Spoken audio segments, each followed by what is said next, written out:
ভূতের গল্প। বাঁশবাগান। বাঁশবাগান গ্রামের এক প্রান্তে এক পুরনো বটগাছ দাঁড়িয়ে আছে। গ্রামের মানুষ বলেছে, এই বটগাছের গা ঘেঁষে থাকলে রাতে ভূতের দেখা মিলবে। তবে এই কথাগুলো সবই লোকগল্পের অংশ বলে মনে করেছিল ত্রিদীপ।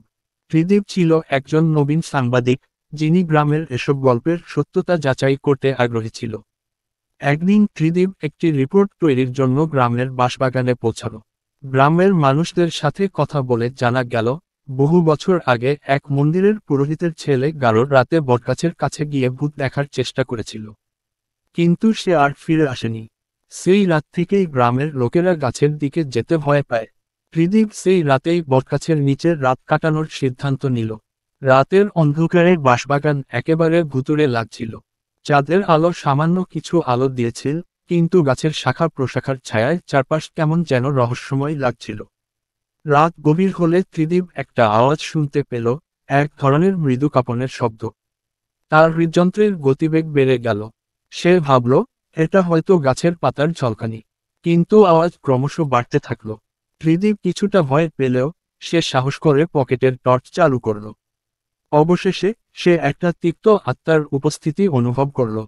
সামনে দেখল একটি অস্বচ্ছ, ধূসর অবয়ব, এক ধরনের স্বপ্নমূর্তি, যার চোখ দুটি ঝলমলে আলো দিয়ে দীপ্তি ছড়াচ্ছে। ত্রিদীপ এতটাই আতঙ্কিত হয়েছিল যে সে স্থিরভাবে দাঁড়িয়ে ছিল এবং চোখ ফেরাতে পারছিল না। এরপর সেই অবয়ব যেন মাটির দিকে ঝুঁকল এবং একটি পুরনো পাথরের টুকরো থেকে একটা পুরনো পত্রিকা উঠিয়ে দিল। সেই পত্রিকায় লেখা ছিল, এই বটগাছের নিচে গোপন কবর আছে। ত্রিদীপ আতঙ্কিত হয়ে পড়ল। তার মনে হলো, এই পত্রিকাই হয়তো তার বেঁচে থাকার আশা শেষ করবে। তবে সেই অবয়ব চুপচাপ হয়ে গেল।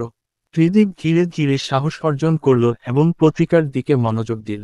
সেখানে লেখা ছিল, এই গাছের নিচে একটি সোনার বাক্স বুড়াইন আছে, যা বহনকারী পুরোহিতের উত্তরাধিকারীকে ফেরত দেওয়ার জন্য রাখা হয়েছিল। ত্রিদীপ বুঝতে পারল, সেই পত্রিকায় তাকে কিছু সত্যি জানাচ্ছে। পত্রিকার নির্দেশনা অনুসারে ত্রিদীপ মাটির নিচে খোঁড়াখুড়ি শুরু করল।